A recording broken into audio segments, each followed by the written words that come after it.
Welcome to welcome to welcome to the Tomes of the Traveler, brought to you by the True RPG.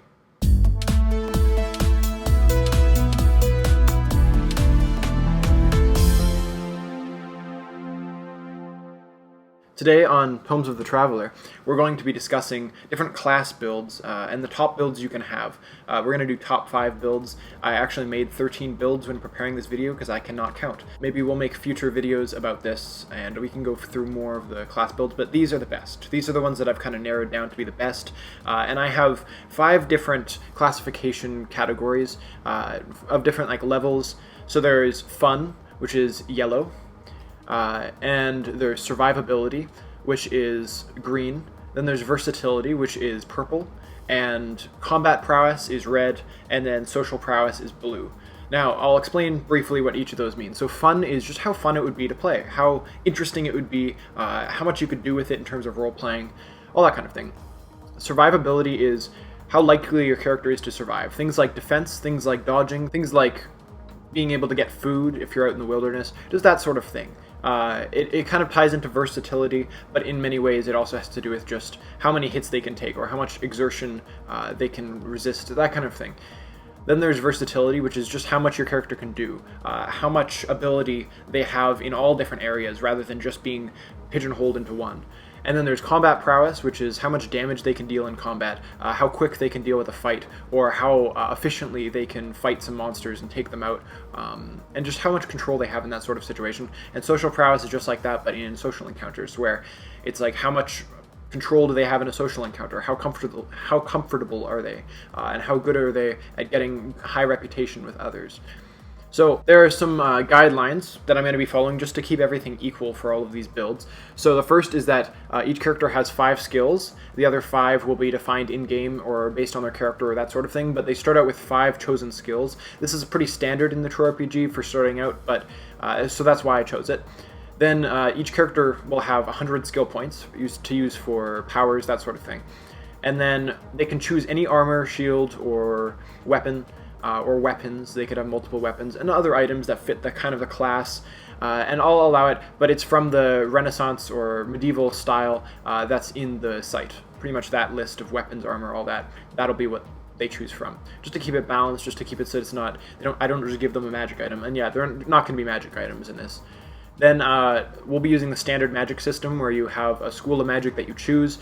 I honestly am only using this in one campaign, but nonetheless, we'll be using that for this, just to keep it balanced, because it's the most basic standard rules for Magic. And then the last bit is the 5 categories, and we'll be ranking those each out of 5. So 5 categories, 5 amounts, and you can have 0 in something. Some parts will have 0 social prowess, but that's alright. Now, for number 5 on this top 5 class list, we have the Spell Sword. So the Spell Sword was actually done in one of our games. It wasn't exactly like this, but it was pretty similar, and it's a very powerful build to have. It kind of brings in magic, so the versatility that you get from using conjuration magic, and it also makes it so that you don't need really anything on you. You can just use magic, so if you're in a jail cell and everything's been taken away, you're still just as powerful. That's a very important thing. But what the Spell Sword is pretty much, it's a fighter that can conjure their own weapon or put their own armor on themselves magically. And because of that, they're actually quite powerful. Of course, when you have magic, the downside is the social aspect is going to be hurt a lot because you're weird. You're a little bit eccentric. And that's just a byproduct of magic and being comfortable with the weirdness of the world.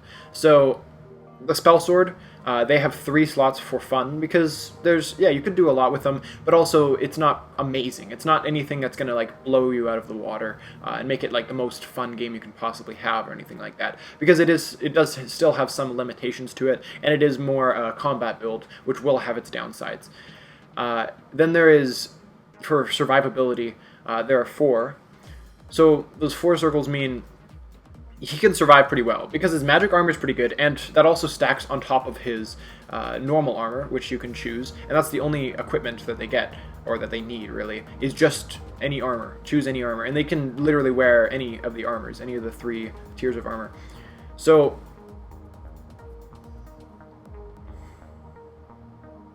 with the spell sword, you can do a lot, and that's why versatility is at 3, because you have conjuration magic on your side. That means you can summon a whole bunch of things. Like, you can summon boulders to fall on people's heads, you can summon weapons, you can summon arrows, you can summon armor, you can summon monsters to fight for you. Like, there are tons of things you can do with conjuration, so it's very versatile. Any class that has magic in it is going to be somewhat versatile. And that's a very good, strong thing with this, but at the same time, it's not amazing versatility. It's just pretty average at 3 out of 5, because yeah, still your main thing is going to be summon, weapon, attack, and your main weapon is going to be a slashing weapon. You can technically summon other weapons, but slashing is just what you're strongest at in this build, and it is good to streamline to one type of weapon a little more. But yeah, for the key stats, I would advise tough +3, invested +3, reckless +2, or +3 if you really, but that goes against the skill points just because we balanced out the skill points to be exactly 100, and then weird +3. Weird +3 is probably the main one, and tough +3 just because those both stack with your weapons attacks and damage and that sort of thing, so it's very powerful. Now the powers will show up here. All of the power trees, the orange sections are the powers that you get. The gray sections are the ones that you kind of skip, that you surpass those, and you can do that by paying only half rounded up of what you require for that power. And when you do so, you don't actually get the power, you just surpass it so you can go up the tree further. It's a little bit of a sacrifice, and usually for like 7, that means it's 4. For 5, it's 3 that you'd need. So it's not a very good deal, but sometimes it's important if you're trying to streamline up your thing. Also, for some powers are like higher up versions of powers, and so if you get the higher up version, you're pretty much just replacing the lower power. So if you surpass that because you know you're going to get that, that's a good strategy for actually kind of not wasting your skill points as you're going along. But sometimes that's a risk, because what if you don't get those skill points fast enough? But in this, you're starting out with 100, so you don't need to worry about that. So some important powers that are kind of the key components of this class. First, Mage in Conjuration. Since you're able to cast magic in the Conjuration School, you're able to cast the spell Summon Weapon, which is very powerful because not only is it just summoning any weapon you want, which can really work for your situation, but also in doing so, you're adding magic to it. So it's a magic weapon, so it adds some weird damage to it, which is, adding damage is always very good. So after that, you go through Incanter. Incanter is very important. This is the next power up. It's only 7 skill points. And Incanter is very important because with that, you actually don't need Cantrip. You don't need to move up anymore, because Summon Weapon is actually a pretty easy spell to cast. I think it's 8 or 7, 8 to cast. And so when you roll, if you add double your weird, and if you have the +3 weird that this class is supposed to have, and you get +3 weird by using expertise on weird. So with the +3 weird, you double that, so it's +6. And so right there, you have a minimum of rolling 7. Right? That's really good on this. But that still could fail, right? Still could fail. So what you do is you get Rudiments. Rudiments makes it so that if you've cast a spell successfully once before, then you have +1 to that roll. So no matter what, you have +7. Your minimum you can get is 8 on rolling. Therefore, no matter what, you succeed in that. You should still roll just to see if you get the skill point, if you roll a 1, but nonetheless, you got it, right? So not only can you consistently summon a weapon, and it could be like a lightsaber kind of aesthetic, you can flavor it however you want, but you can summon a weapon every time, and it's a strong weapon that adds magic damage. That's pretty strong. That's kind of the core of the spell sword class. Now, for number 4, this one's a lot simpler. This is the Charlatan. So if you don't know, a Charlatan is pretty much a con man, someone that tricks people, that lies, that tries to get money, that kind of grifts people. So the Charlatan, really fun to play. That's why it has 4 points for fun. You can do so much with this one, and it would be really fun to play this kind of character. Just ultimately deceptive, just getting everyone on their side, and being like really relatable, and just like a really slimy person. It's just really fun to play. But downsides, survivability and combat prowess are both poor. They're both really poor. This is because they don't actually have any powers that help them with combat, and carrying a weapon on them doesn't really help them with being relatable or trustworthy or anything like that. So they pretty much just have no ability to fight, which is fine because they'll have other people to help them, and they could easily summon some other, not summon, but they could easily get some other people on their side, like some warriors, that sort of thing, with all their relatable abilities, and say like, oh yeah, you should protect me as my bodyguard. So like, it works. But the person himself is not strong at all, and that is a risk. Your character might die if you risk anything, really. And also for versatility, they don't have the strongest versatility. They can't do everything, and a lot of their abilities do have to do with just talking to people. And so if you're not good at role-playing, that also could take away from that. Those are some flaws. But for social prowess, oh, they're at the max. They're 5. Of course they're 5, because they can do anything. Like, if you want to talk to someone and, like, if you want to persuade the king that he should follow you, and you're a charlatan, there's a fair chance that you could do it. Like, charlatans are actually crazy. So how do you do this class? How do you make this work? Well, there are a few stats. So deceit is one, that's probably the main one, and then relatable is the other one. And with charlatan, you pretty much, as you can see with the power trees here, you pretty much fill out the deceit and relatable trees. There are a few that you don't, but that's just the deceit tree you completely fill out. The relatable tree, don't do know you, just because that has to do with people that actually like deceit. So that's not a very good one for you, actually. But nonetheless, you are crazy when it comes to talking to people. Your reputation, your first impression with people will just boost your reputation up. And then every talk after that, as long as they don't know that you're lying, which is very, very small a chance, like they have to be told that you're lying and then persuaded by someone else.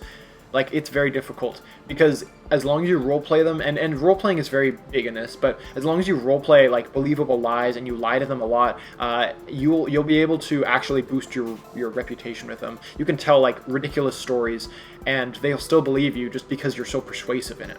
Now, for number 3, the Summoner. So, the Summoner, this is an interesting class, because pretty much it's just like Spellblade in the way that it's conjuration based, but it's a very different type of conjuration. Conjuration is one of the most powerful types of magic, and there were a few builds, like the Arcanist is another build that I might do later, and in that build it's very evocation based and divination based even. But with this, the Summoner, conjuration is just your ally. Much like how the Charlatan can use other people to help him and protect him, the Summoner doesn't actually need other people, and he's kind of weird. He's at 0 social prowess, so like not really going to be using other people.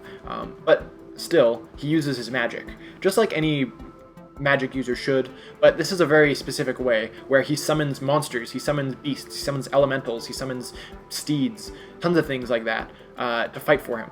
And this makes him very powerful, because he can just hide away and like spy on everything that's going on, and then have tons of monsters fighting for him.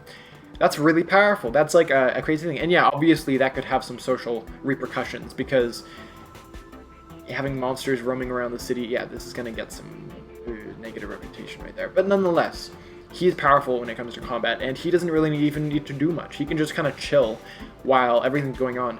And because of that, it's not the most fun to play, because it is really fun to be in the midst of battle, having that risk, but at the same time it can be fun just because you can have lots of creativity with this. You can make weird monsters and really, really form this character's powers around exactly what you want. And that's why versatility is really high, because there's a vast range with this type of conjuration magic. There's so much you can do with it, and it's not specific to one situation. You can use it in so many situations outside of social situations. That's why it's not at max. But yeah, you can do tons of damage, you can survive just by hiding, and yeah, overall it's just a good class to play. And some core parts of this are cantrip in Summon Pigeon. So you should be able to summon a pigeon. No, I'm just kidding, that was more of a joke than anything. Mostly, just having Mage in Conjuration is enough, and then having Rudiments can help, but like overall, just being good at magic, being good at the spells you cast, and that's why most of these powers are in Weird and Graduated Weird, because all this class is really about is just summoning what you want. What you have in mind, you summon. And once you get the Life Breather in Conjuration, if you have a book in front of you, or if you have a picture, or if you actually see something, you have a huge bonus to any summoning of that, right? So, for example, if you have a picture of a zebra, you can just summon a zebra way easier than you could normally. So that's a very powerful thing to have, and using that to your almost role-playing that, and having like a book where any cool idea you draw or you write down or that kind of thing, or if you see something like, oh, that's a weird guard or something like that, I'm gonna summon that to help me, so that there are two of these weird guards fighting each other. That's such a cool idea, and you can do so much with that. That's why it would be really fun to play the summoner. Now, next one up, number 2. This one is very, very cool. So far we haven't really touched on Booksmart, but Booksmart can be really, really powerful. So this is the Jack of all trades. Pretty much what the Jack of all trades does is they go all the way through the Booksmart tree, and the Booksmart tree is all about getting more skills and kind of just getting more powers, all that kind of thing. So once you go up, you have to go straight up to the top power, Educated, and once you go straight up to there, then everything else is cheap. Literally everything, like skills that take 5, 7, or 10 are all decreased by 2 skill points, so it makes them like 3, 5, and 8. That's really crazy in like getting more skills, and so especially with this build, with having 100 skill points, that can really help. And so technically with this class, you actually get 19 extra skill points because of the Prodigy power, and so pretty much what you do is you just have tons of skill points, and you just branch out in that in the Booksmart tree, so you can get tons of skills, all that sort of thing, and have really good versatility and get new skills all the time. But not only that, you also go into the Central Physical Prowess tree. And with the Central Physical Prowess tree, you're able to pretty much do anything, because you get the mobile, or you actually surpass the mobile and get the one next after that. And that is the Versatility power that allows you to use Central Physical Prowess for any nimble or tough role. That's crazy, and that allows you to pretty much have a big bonus, especially once you get balance, which is part of this. Once you get balance, that makes it so you have Central Physical Prowess of +3. You can have +3 to any role that has anything to do with being physical. That's crazy. So pretty much you can do anything physically, and also you have just crazy versatility in what you want to do, and pretty much anything you do, you'll be at least somewhat good at. And also, when you have these skills, since you can have like 15 skills with this class, and they can change all the time really, really well, because not only if you roll a 10, you can pretty much have a 1 in 5 chance of gaining a skill in anything you try, or gaining skill points out of it, which is like crazy fast.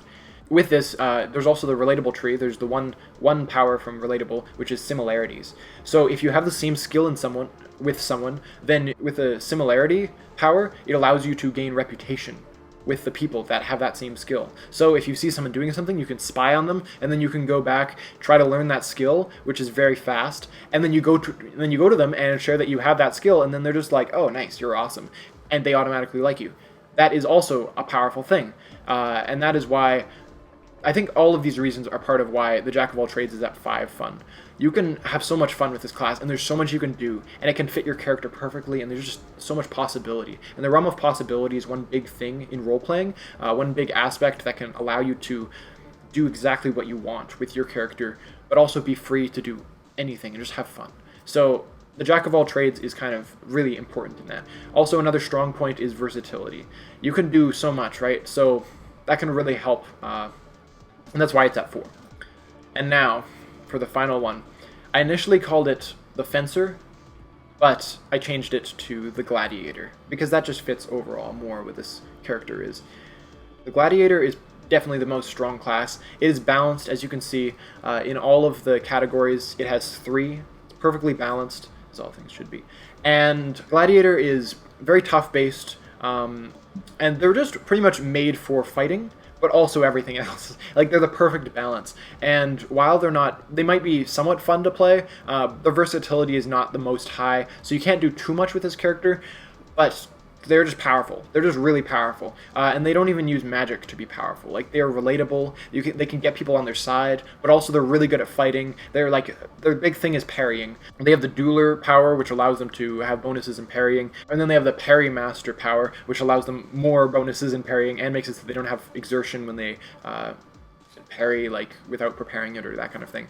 But if they do prepare it, they have huge bonuses because of preparation. Just pretty much this character is really good at just being in an arena and then waiting for the other to attack, and then once they do attack, this character just disarms them and kills them. It's like really fast, and this character is really powerful and can take a lot of hits.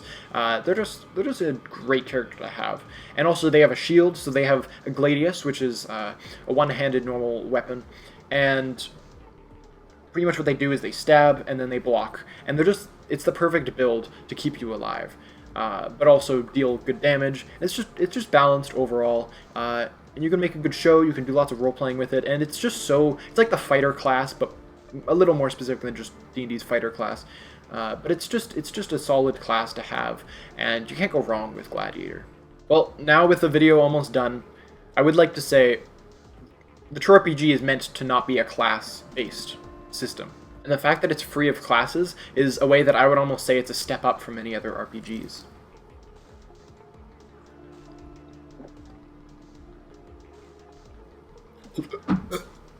And wow. The True RPG is supposed to give you freedom to do what you want with your character. These are just some ideas on how you can make your character, or how you can build your character, especially if you have 100 skill points, which is rare. It's like a level 7 or 5 character, something like that. But not many DMs will actually start you off with that many skill points. But still, this is an idea of knowing where to move forward with your character, and these are the ideal ways of being really powerful in certain areas, and being able to do certain things with your character through powers and skills and equipment, that sort of thing. I hope this gives you some insight in how to build your character for the True RPG, and if you have any ideas for more class builds, feel free to leave them in the comments. We'd love to hear the community in this channel. It's a growing community, and it's a powerful community, so we'll be happy to hear all that you have to say about your classes in the True RPG. Thanks for watching. The Zealots of Burbio say